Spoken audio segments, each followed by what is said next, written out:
From Washington, D.C., this is the Beyond the Dumbbells Show, your source of information and inspiration for living an audacious life. Hear interviews and social banter with special guests on Fitspiration and news from around the globe. Here are your hosts, fitness and lifestyle experts, Brian and Jenny Sweeney. Howdy, howdy. All right, get your mind right. Oh, yeah. Get your mind right. We're going to pretty good ideas today as far as the topic. We're going to talk about leadership and management. It's relevant because you've kind of been thrust into the leadership role as a manager. Now that you're full-time at the gym, you've had to wear different hats than what you're used to where you came from in corporate, which This is also Jenny's congratulations, 1 year away from corporate show. I can't believe it. So it was St. Patrick's Day. I know. Right? So it was the 16th. So yesterday was the day before. Okay. Yep. And I didn't have any idea it was coming until we jumped on Facebook. And then it was like that's how we've had our heads buried in the sand for a year. I mean, I had no idea it was there. No, I kept thinking I quit in May. Not so much. Not so much. So we're going to just talk through leadership and management, the benefits, the highs, the lows. If you have a small business this is going to be relevant whether you're a leader in a leadership role or an employee that has leadership over above you and you're not really in charge of anybody yet. But there's a role to be played in every work dynamic. What's your place? What's your contribution supposed to be? There's hundreds and hundreds of books on how to be an effective leader. Everyone always goes to how to be an effective leader. I don't know if too many read how to be an effective employee. That's funny. That's probably the one that I would read first. That's probably the one most people need to read first. So we'll touch a little bit. I'll just cover my background because I'm older. I think I've got more mistakes than you. So I'll go through. So my leadership experience, I was always the middle management guy. I was the one that never really had a lot of authority. I had just enough that I could claim ignorance when things went sideways, and nobody gave me any opportunity to do anything. So the military, I was in the Army, and I was just below sergeant. Okay, so it was a specialist, which means you weren't special in anything. The specialists, I like it. The specialists weren't really committed to be like an NCO yet. You said the specialists weren't special. We weren't special.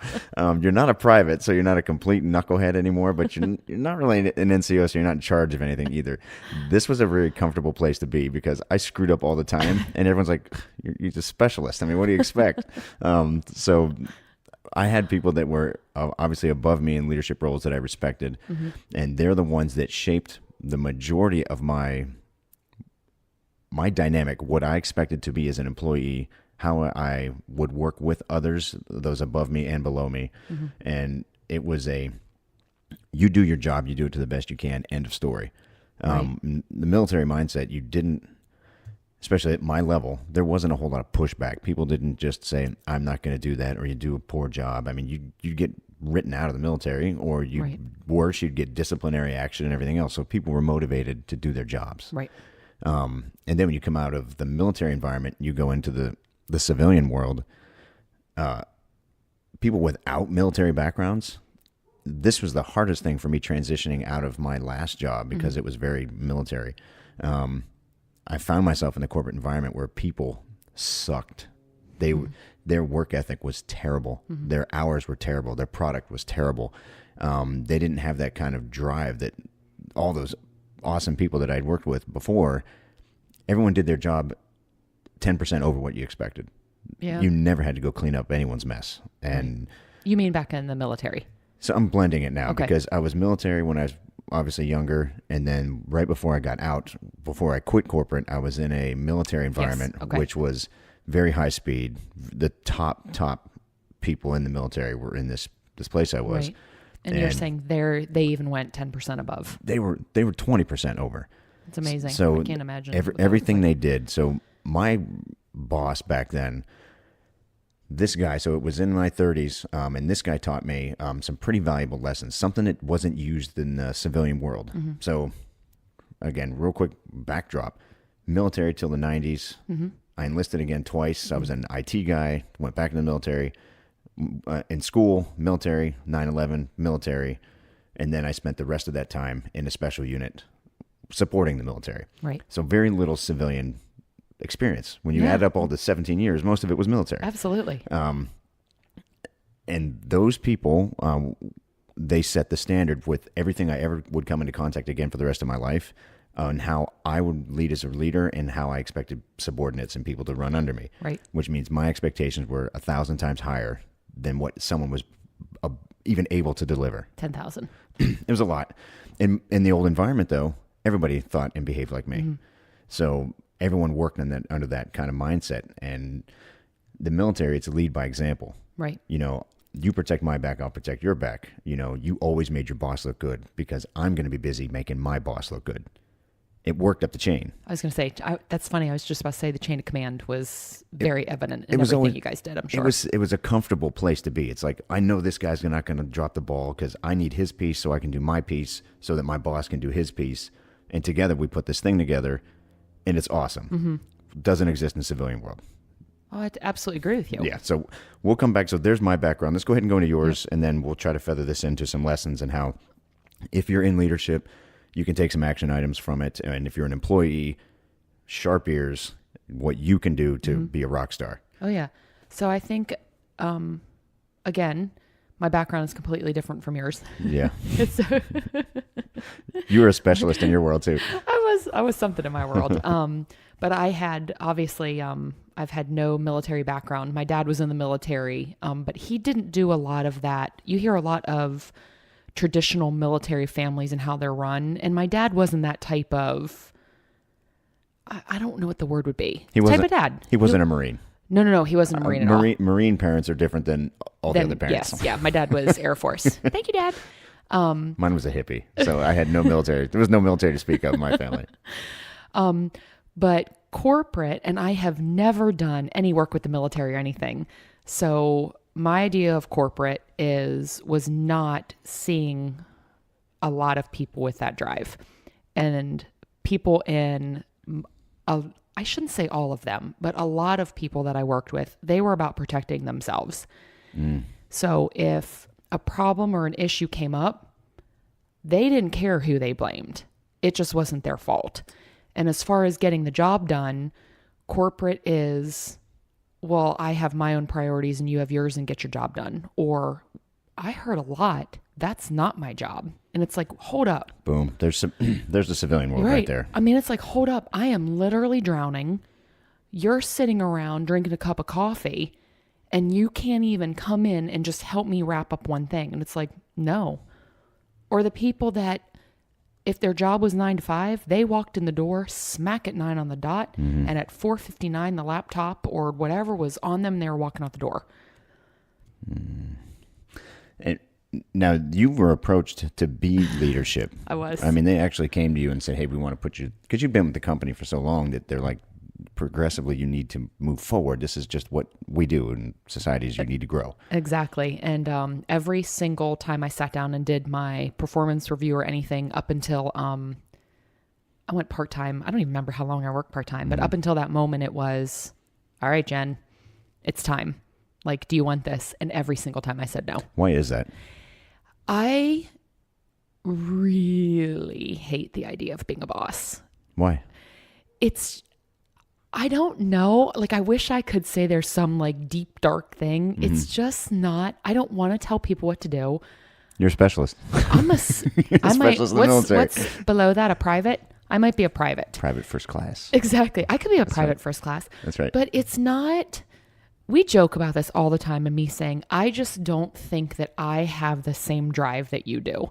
Like, you love, I think, being in a leadership to be able to share your experiences. I don't know. I like being able to grow people. I like exactly. So Yeah. I'm more of an educator. Yes. And That's exactly what I meant. my I would rather lead by example so that I could mentor is my favorite word. Yes. I don't want to be anyone's boss. You know, that's not great. To have to manage people it's not great. I mean, my best bosses were always the ones that you followed their actions. Right. And you had an unspoken relationship where you didn't want to let them down. I think that's the piece where I brought it from the military. And the guys I worked with, they all had it. So nobody wanted to be the one that was the weak link. Right. And when we opened up our business, you obviously always you never wanted to let me down. Of course not. You always busted your butt to make sure that our team was solid. Mm-hmm.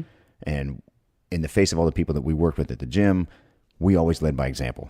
Yes. There isn't one thing you couldn't do. There isn't one thing you were too good to do. Oh gosh, no. The long hours, the bad jobs, the poopy jobs, the interacting, literally the poopy jobs, interacting with the good clients, the bad clients, the sales, the front desk, the trainers. I mean, that's kind of the role, is that you do everything well. You show everyone what a polished product looks like, and you're like, they're going to follow me. Yeah. They're 100% going to step up now that I've led them to see this is how you do it. Absolutely. And people don't behave like that. No, I think you typically find that so when I was growing up, my parents always stressed to us that there is no job that you are too good for. Like, so if whatever you want to do with your life, or wherever a life event would lead you to, just remember you're not too good. So my mom used to always say in corporate, she would be like, you've got to remember you should be working hard no matter what you're doing, and you should be proud of everything. If you're standing at a copy machine making copies, or you're negotiating a contract, take pride in everything that you do. Do every job great. Absolutely. So, and my dad was the same way. He was like, same thing, like anywhere you are, like whatever walk of life, don't think you're too good to empty a trash can. Don't think you're too good to clean a toilet. Like, he was like, every job that everybody does is important. And wherever you end up at any point in your day, or at any part of your job, do it as if it's the most important thing that you do. I had very similar. I mean, I absolutely agree with you. What do I say? There is no job too dirty. No. I mean, my family was blue collar. Yep. They humped it every day. I mean, they were salt of the earth working class. Right. Now, I had mentioned earlier the last boss that I had, of the cool place. Mm-hmm. This is the first time I'd had a boss actually said the words to me, integrity. Mm. Everyone, you knew it. You don't bring up, never had to have, someone had to have a conversation with me about integrity. And because of the nature of the people we were working with, your integrity at the job and outside of the job mattered. It's not just you on duty, it's you off duty. It's what you bring to the table and how you live your life. And it's the first time that we had kind of transitioned out from just being young and stupid and everything else. It's like, man, you're carrying a mantle of responsibility now as an employee, and now they're looking at you in every which way and saying you have to be the highest caliber person to be able to do these things. It made me sharp as an employee in that organization. And then when I had the opportunity, they advanced me to running the whole program. Right. My boss moved on. We made him look great while he was there. And then I came in underneath. And there's a whole host of problems that happened after that, because I tried to emulate him. And because I was a worker with the rest of the workers at that place, I don't think I ever got the buy-in. No, I think that, don't you think sometimes in those types of environments, when you're just one of the guys or just one of the girls or both, and then you're the one that gets promoted, it's kind of like, I think what happened with you a lot was, well, why is he so special? Like, I could do that job too. So to elevate UNET then to the next level, when you used to just be, we'll say the cube next to him. In the trenches, sure. All of a sudden, the person who, could go out to lunch with them and kind of be like a friend, like a work friend, you couldn't do that anymore. Now I had to, and I made mistakes. Well, we all do. I tried to bring my own personality as a leader to say, to build a team, we have to get closer, and incentivize, encourage, compensate. There was all these other pieces that we used as a tool, but at the end of the day, it was always loyalty that I was looking for. Right. And loyalty, that mechanism and that kind of role model, mentoring relationship, it doesn't work with everybody. And if there's a bit of doubt in someone's belief in what you're doing, then the whole thing can fall apart. It's not, nobody there had any, I hate to use the word jealousy. There was no jealousy issues. I think it was just, dude, you're only 36 years old. You're now in charge of the program. Right. And want to listen to you. Yeah. But my first real run as a leader, as a mentor there. So I was with this company, and this is applicable because we have a lot of friends our age now that are doing this corporate thing where they're like, oh, you want to advance? You need to go get your MBA. I know. You got your MBA? You need to grow your program by another, 60 million for next year. Right. If you hit your thing and you are managing 110 employees, then we'll talk about, the director spot for you. Definitely. And I had chased that down for the 3 years before I'd finally had it. I think I'm like still 3 or 4 classes shy of my MBA. I had added over 40% growth to the program I was on. I was like, I'm doing it. I'm getting all this stuff done. And then my boss had a heart-to-heart with me one day. He sat me down and I said, all right, what's the next step? When does this begin? And he's like, dude, it's not going to happen. Yeah. And I was like, well, what do you mean it's not going to happen? And it was one of those instances where, let's just start with, I was the wrong gender. Right. That it wasn't going to go. This is my boss. This isn't me saying it. It's not going to go to a middle-aged white guy. No. And the company I was working for, Well, he basically said somebody was going to have to die before I ever got the opportunity. Exactly. But I remember it was just kind of like, are you qualified? Yeah. Yeah. But it's not going to happen. It's not gonna happen. Sorry. That was a very bad day because it was I remember that day, 2 or honey. 3 years in the making. Full-time grad student. That was three-quarter time grad Yes. student. It's still a ton of hours. A team that was starting to turn as far as not liking that their young guy was in charge of them, seeing the advancement opportunities. The thing had started to crumble quickly, and that's when I was like, this isn't where I'm supposed to be. Right. So the tie here, my lesson because we have people come up and like, oh, I'm getting my MBA. I know. And it's the first flag. I'm like, are you sure you want to do that? I know. I see what it's doing to your health. I see what it's doing for your family dynamic. I see what you're not able to maintain the friendships that you did before because now school is a priority. Right. And it takes, if you're on a quick track, 2 years, 2.5 years, if you're on a slow track, 3 or 4, then when you get done, congratulations, you work more hours. Right. And that's the reward. Oh, here's your money. And oh, by the way, you don't get weekends off anymore. Oh, yeah. And how many people do we personally know that went ahead and got that MBA and then their job added another requirement that meant you were guaranteed you are not getting promoted for at least another year? Oh, yeah. It's the same on a much smaller scale with me. It was, we had, I think at the time it was like 7 markers to go to the next, the next level up, not management for me, but another level up. And it was like, oh my gosh, guess what? I hit the 7th. They're like, oh, there's an 8th. And so so people that are listening, your job, you had to do some graduate studies. You had to be in tenure so many years. You had to work on a project that you ran specifically on your own. And it took years to get these check marks done. Yes. And then right before they were getting ready to, you're like, I hit them all. Like, Yes. oh yeah, there's another one now. Yeah, So so they kept it from you. They did. So it doesn't matter what exactly it was, but it was like what I had been working for. They were always, the quote unquote rules of how you get to the next step. And when I finally get it, it was like, psych. There's nothing better than being higher educated with more tenure than your boss. That bites. I know.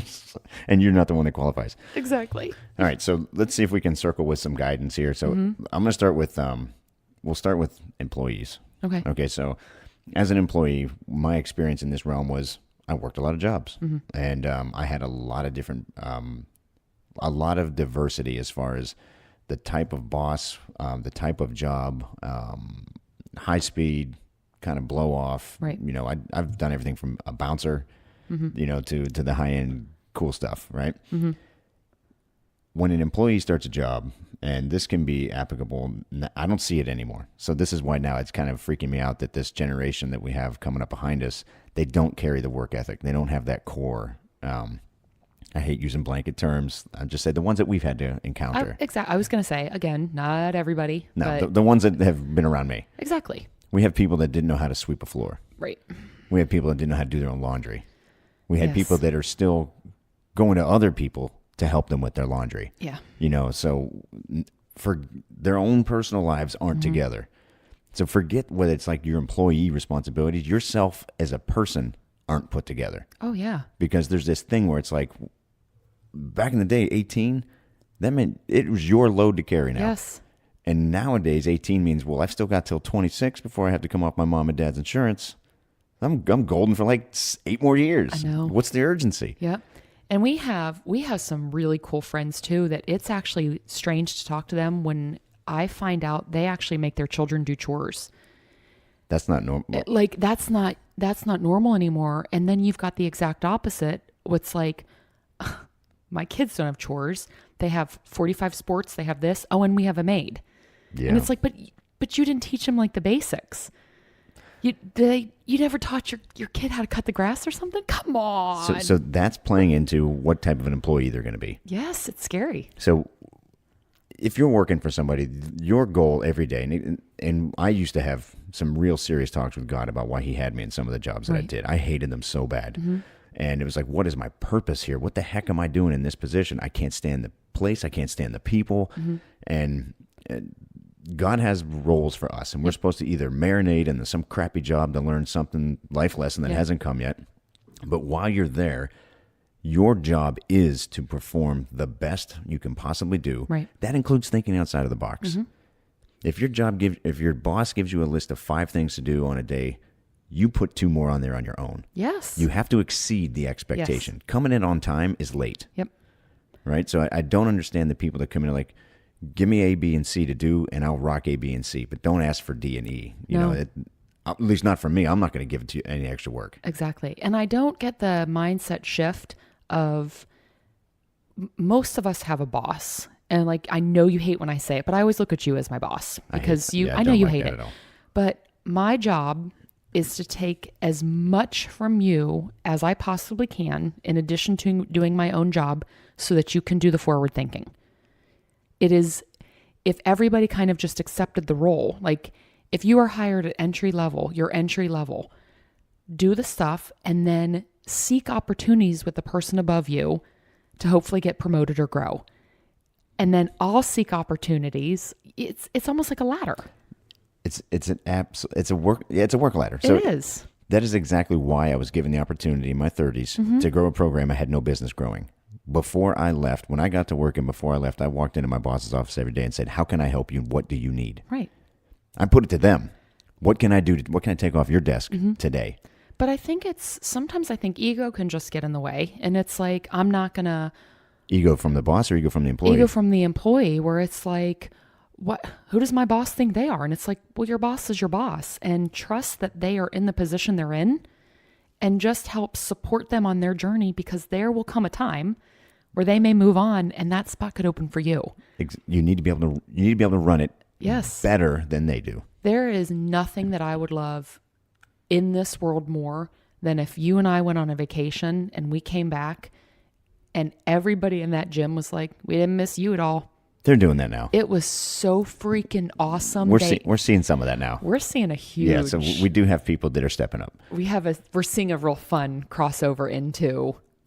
Yeah. Wow. That it's working. It's rubbing off. Mm-hmm. So if you're the employee and you know that, one, you have to master your trade. Mm-hmm. And that's the pieces that are not defined, that are on the fringe. So you've got your left and right boundaries. You've got the clear job responsibilities, and then you've got the left and right. Might be my job, might be somebody else's job. Those are the things that you need to pursue aggressively. Take those gray areas so that it goes right into black. You've got white, which is yours, gray, which is in between yours and somebody else's, and then black is clearly somebody else's job. You need to own the grays. Yeah. Take them and be awesome at them. Yes. That's when you're going to be given more responsibility. Mm-hmm. And in today's world, the only thing you have to do to shine is to do a little bit more than is expected of you. What else do you have for an employee? So we've seen the gamut as far as skin suit, not doing anything, right, all the way up into they stepped so far out of their lane that they were doing things incorrectly. Exactly. Now, I would just say I think that it's important to always have a job description and ask your boss and meet with them in person, and just even you asking for a meeting. Like if I came to you and I was like, hey, how am I doing? So go in and ask for the feedback on how you're doing, and then constantly try to just show your value. as an employee. That seems like such a that's something they're not teaching in school. It's the littlest things where... Be irreplaceable. Exactly. Be irreplaceable. And it's everything from the most minute, which you would consider like the dumbest task in the whole world, all until actually making a difference where you could be making a difference in the company. That's how people shine. Yes. And that's how you distinguish between the people that are just holding up the freaking paint and then the other ones that are actually making waves and making things happen. Yep. And this is not any one time in particular, but whenever I've walked in knowing that I had a huge workload on me and somebody had come along and taken a big piece off my plate and I didn't even know it, you do this all the time. And it's like, oh my God, now I can focus and do these other pieces I have left. I can do those better. Yes. And I promise you as an employee, especially everybody needs to remember we're also married. So when I give you ideas, we're very invested in this, but anytime I have ever given you any idea about anything, or I have taken a stab at something, even if I have botched it completely, you get thanked for your effort. And it's like, wait a minute, I see the direction you're going. I had something different in mind, but you want to sit down and you want to talk this. I mean, sometimes I'll do a draft of something that we're going to send out and it just puts like your spin on it. And together we have created something amazing. A better product. But you didn't have to do it from the very beginning by yourself when you have so many other things to do. And this isn't about me. No. So what you're saying is, but this is about your boss. Yes. Yeah. So your boss is working hard. They're trying to do their thing. Yep. And if it's a good boss, they're not going to be freaked out about, are they trying to take my job? Right. That's a bad boss. So we'll go into that in a second. But the subordinate or the employee, they should always be aggressively pursuing, let's just say, to replace their supervisor, because in a perfect world, your supervisor advances as you advance. Yes. But it shouldn't be this thing where you guard your work and you don't let anyone come in, and that's a bad manager. No, and also know that as an employee, you have so much more to learn. So if you present an idea or you come up with a process or something and it gets kind of shot down, don't give up. Like, just remember that you may not have the experience to fully understand the direction something's going, but at least you kind of put yourself out there. So I would say that too. Don't be afraid to put yourself out there a little bit. Find the edges. Yep. Okay, cool. Now, as far as leadership and management, and I'd already touched on it, I'm not comfortable being people's bosses because we created an environment where I wanted everyone to want to be there, that everyone is shooting for the same thing, which is impact lives, change people, get into the nitty gritty, the dirt that makes people who they are, so that you can show them that you care and you can give them a path to get better. Right. But as we have gotten bigger and more successful in the gym, we've had to be bosses. We've had to put boss hats on and say, I need you to do this job. I didn't like it. I don't like it either. So where I failed and what I'm sharing as an experience fix, I like to give people, Google kind of subscribes to, I'm going to butcher this, but it's the chaos theory. And the idea of a resume, I think, is kind of going out the window. People aren't doing static resumes anymore, because to have a skill to do something doesn't mean you should be doing it. If payroll, for example, right. If you hate payroll and it's on your job description and you're doing something you hate, you're never going to do it great. Right. So the chaos theory kind of subscribes to, what can you do that falls outside of your normal lane? So let's say I'm a numbers person and all I'm doing is numbers, but I've got a hobby with graphic design. So if there's a task posted at work and it's a graphic design thing, the chaos theory is, yeah, you're the numbers person, but if you feel like you can contribute to this effort, you go do it. Right. Way outside of your lane. Right. Okay, so I tried creating an environment like that. It's like, hey, look, we've got this left and right boundary. The mission is serve the people. The second mission is they have to have fun and see progress. The last one is be safe. Right. I'm going to give everyone all the boundary that they need, or all the rope to run as far and crazy as they need to. And what we've seen over the last 8 years is that people will not take more than they want to. Most of them. So they will do the bare minimum. You've got to follow up a lot. You've got to repair and fix a lot. You've got to follow behind them. And if it's the owner of the company doing the mundane, then the whole system's kind of falling apart. The lower levels aren't kind of keeping up their end of the deal, which it cascades throughout the leadership team. Everyone now has to do something different that they weren't hired for, to make up for the person that isn't doing their thing. Yes.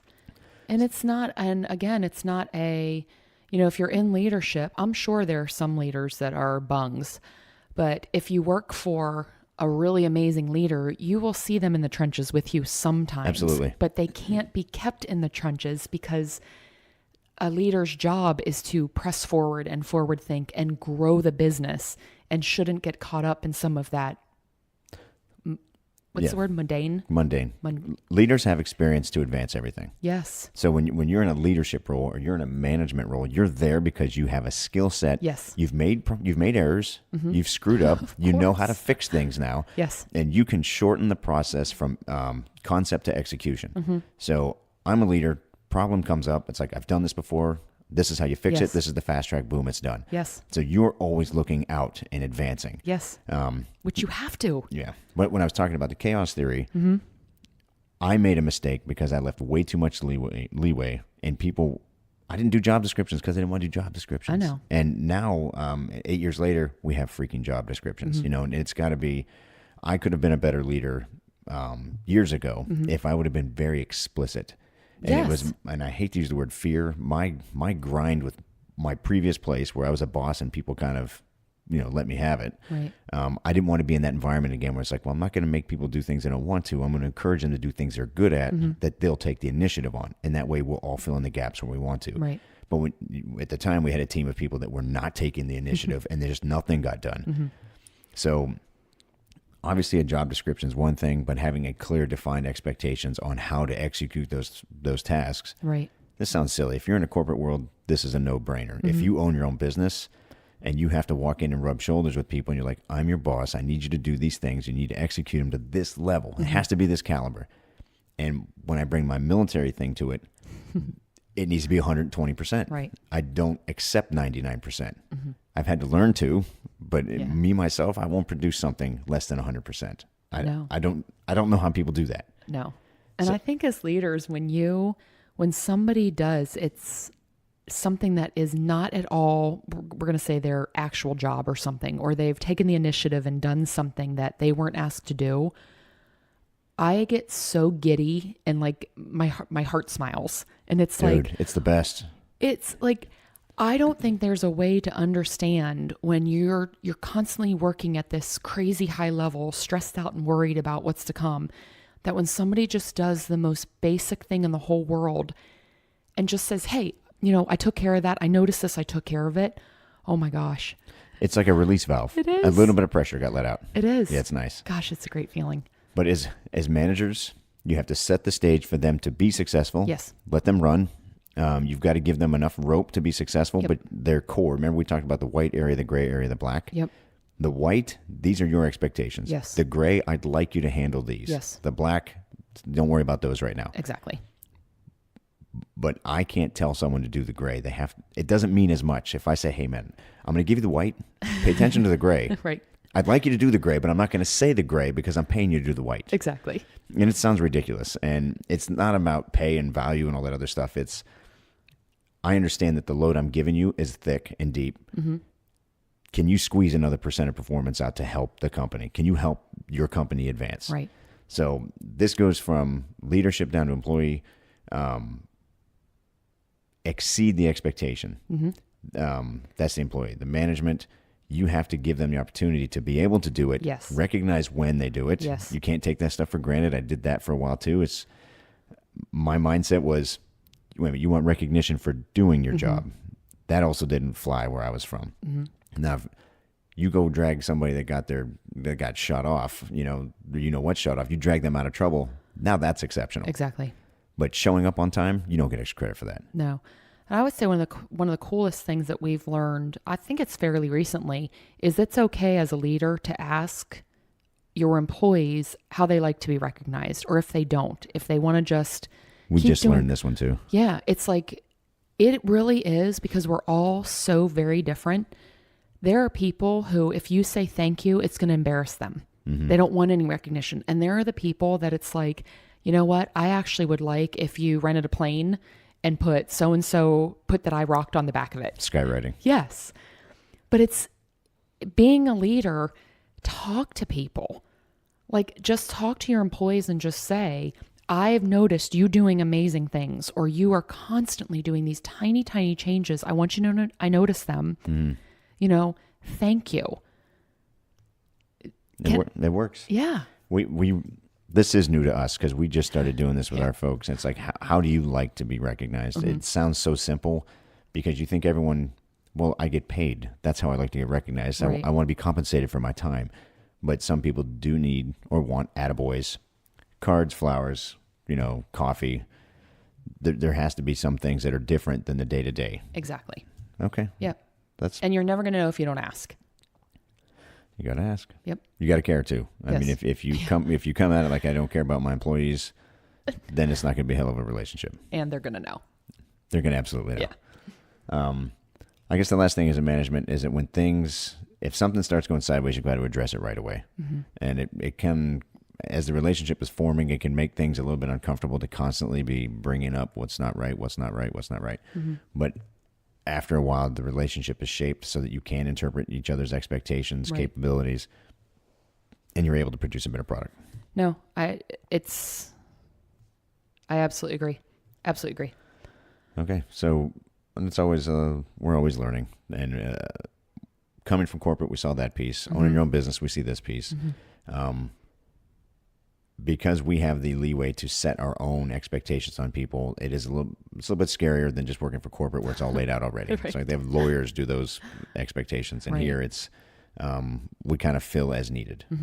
But any big takeaways? I think something that works very well in my own mind is wherever you are in your company, if you are always looking out to impress each other, and you're always looking for somebody to inspire each other and grow and learn from each other, I think it's the absolute best situation you can find yourself in. That's like a relationship. Exactly. Serve each other without expectation of Yes. anything back, and you will you'll see the greatest rewards. Yes, and recognize that no matter what you are doing, it is an important part of the overall picture. Every single job is important. Yep. You will show your importance by actually doing your job, follow your list in the white, try to play in that gray, and always just look to grow yourself, educate yourself, and expect the same from your leadership as well. That's fair. Let me see if I have anything left. People that end up, we talked about it briefly a moment ago, but it was people that are in leadership are there because of their experiences, Yes. trials, and errors. Yep. Okay, someone's not you're not a leader just because you've got an MBA. Exactly. I don't buy that. Okay, Nope. so it's your personality and your ability to delegate and motivate. Yes. So if you are a subordinate, you don't like your station in life. You don't have the experience to offer the job. It's not willpower. It's not desire. You could love what you do, Right. but you haven't failed enough to be put into the position to where you can shortcut mistakes in the future. Yes. So until you get there, and you had mentioned it, do your job to the best of your ability, without reservation and without expectation, and that's how you'll be recognized and you'll be advanced quickly. You will be. And two, you'll gain the experience that's going to help you with other areas of your life. Because I think even the lessons that you take in your job, so many of them can be applied into your personal life too.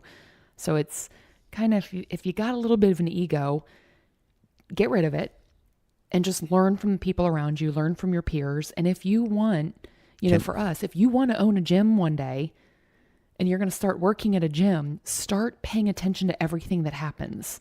And ask some good questions. It's not just about push-ups. No. That'd be nice if it was just about A lot- push-ups and squats. A lot of people said, hey, I want to open up a gym. This looks pretty easy. So it's like, you should go do it right now. You should. Go open one. Start tomorrow. That's right. It's the easiest thing. Ever. Okay. Great. I think we did okay. I know. All right. This is dancing a little bit outside of the lifestyle, but it's something that we're learning and we're experiencing and we're making mistakes and we're growing from them. So that's why we're putting this in the pile of lifestyle. Oh, yeah. And Business and lifestyle. as always, it's just if we can help save you a headache or some time, if you're getting ready to launch something, then Having a team in place is going to be important. exactly. Get your processes written down and don't leave any gray area. I love it. Okay. All right. Awesome. All right. That's it. All right, guys. Be true. I love it. Bye. See ya. Thanks for listening to the Beyond the Dumbbells Show. We know you have thousands of options for content and entertainment. We appreciate you spending time with us. If you enjoyed our show, please share our web address, www.beyondthedumbbells.com, and maybe drop us a review. Until next time, live beyond.